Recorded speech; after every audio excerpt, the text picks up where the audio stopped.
Hey. So, as I said in my last video, what I would be talking about today is basically this law or the Old Testament, the law through Moses that basically this Lord God who rebelled against mother, he instilled his own laws, rules, and commandments. This was basically what this law was that was kept through Moses that was talking about in Matthew. So let me go to that in Matthew chapter 5 and verse 17. Yeah. Okay. And that's where Jesus, because even I've gotten this myself. It's like you're changing, what the law and the rules are in the Bible and this and that. I get it, believe me. So this was the same with Jesus because he was accused of basically changing the law of Moses, or the one that the Jews, the Pharisees, all of them followed during the time Jesus was around.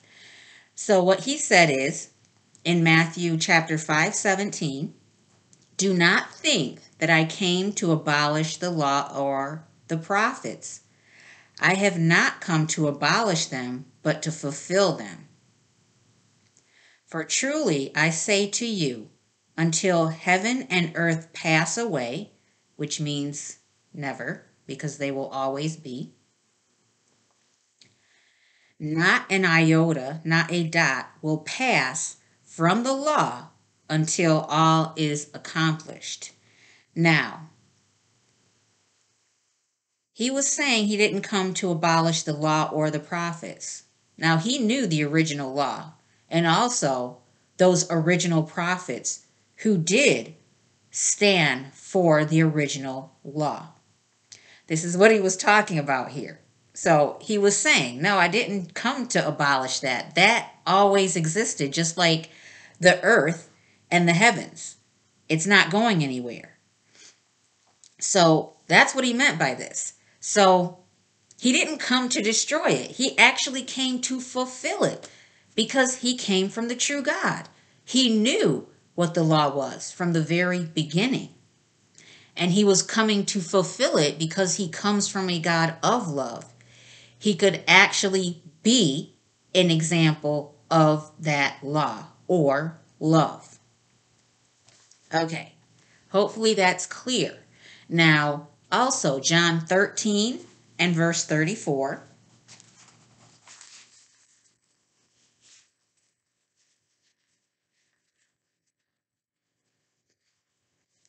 Okay, and this is where it says, a new commandment I give to you, that you love one another just as I have loved you. You also are to love one another.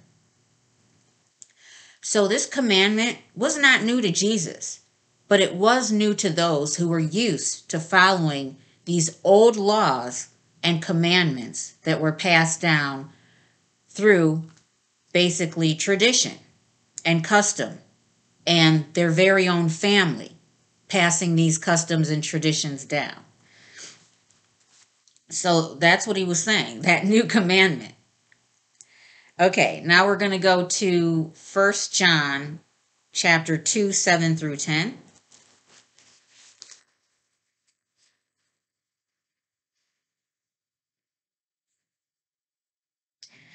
And that says, and this is John, who was an actual loyal and true disciple and apostle of Jesus Christ.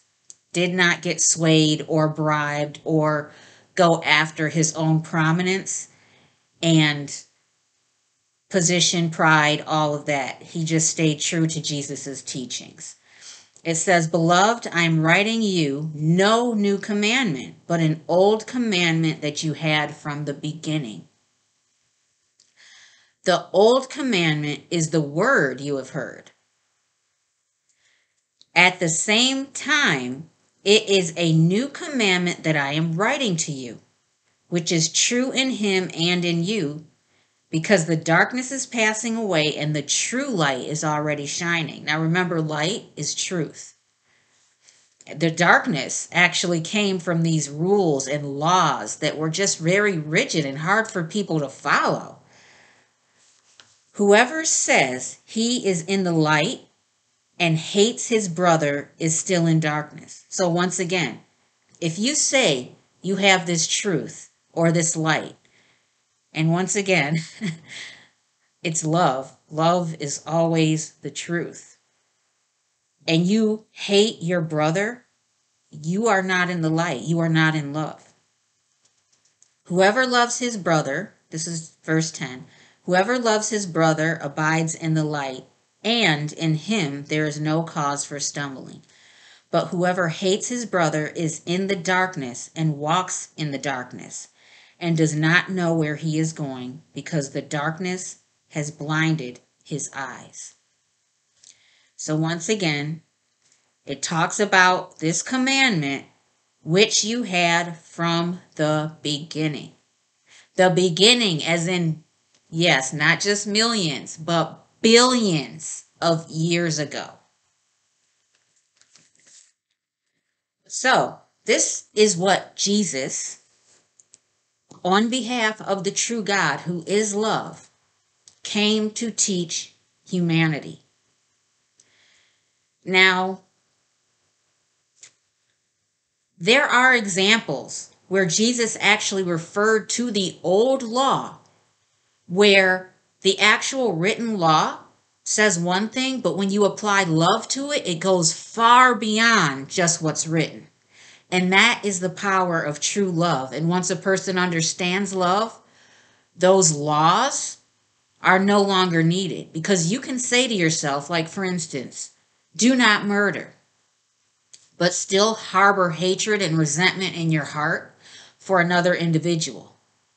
So yes, you didn't murder, but in your heart, if that person was to get killed or someone kill them, would you secretly rejoice? You followed that law not to murder, but are you following that real law of love if you still have that hatred in your heart?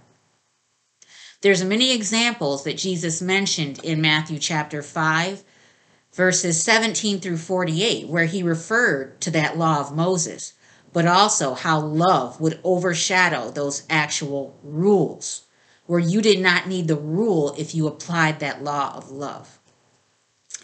Now, Jesus came to fulfill this love and be an example of love. Now, the love that Jesus displayed, because of where he came from, was love on a level that humans could not understand. It was almost too good to be true, to the point where the love that Jesus displayed toward humans, animal, the earth, no matter what the circumstances were, because it was not common, he was looked at like he was up to something, like he had to be here for a goal, a reason that was not pure. And that's how humanity is today. If someone shows genuine love to people and they don't feel they deserve that level of love, they reject it because they feel that that person has ulterior motives. This was a challenge that Jesus faced. He wanted to be an example of love on behalf of the true God of love. And because no matter how much you display this love, there's always going to be haters that don't like that light, don't like that love, and are going to think that you have bad motives because you're simply here on an assignment to show love and expose the truth. So yeah, that's a challenge, and it still is a challenge. To be looked at because you're too nice and too loving, that you're up to something. It can't be real. Well, it's real. Love is real. So, I mean, that's why we just have to stop being stingy with love and be generous with it. Yeah. Even to ones who maybe we even feel don't deserve our love. Like I said, the true God is impartial and loves all as long as they're trying their best to show love. But to those who refuse to show love and want to be judgmental and biased and prejudiced and just really stand in the way of love, there is no tolerance for that. Because when you're one who's showing literally grace and love, and you as an individual who's receiving that cannot bestow it upon someone else, that's where you will be judged. But once again, she gives everyone, humans, spiritual entities, everyone, the chance to change their ways. Just like Jesus understood that there were people who committed serious mistakes,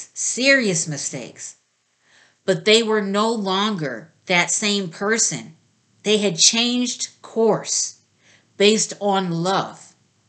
And from that point on is how they were judged. Not on their past, but on what they chose to do with their time from that point onward. Why do I mention this? For anyone who may feel bad about their past life course, their past choices,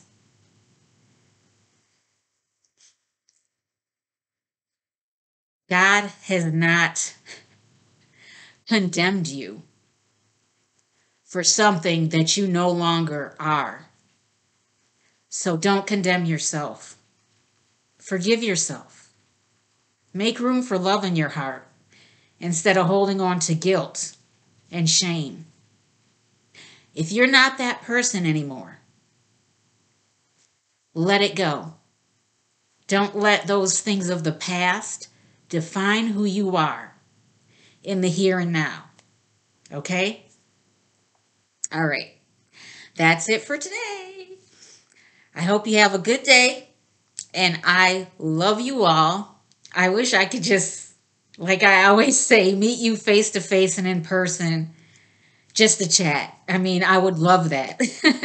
Hopefully, when situations like, with certain restrictions and things aren't so strict, that can happen in the future. Okay, that's it.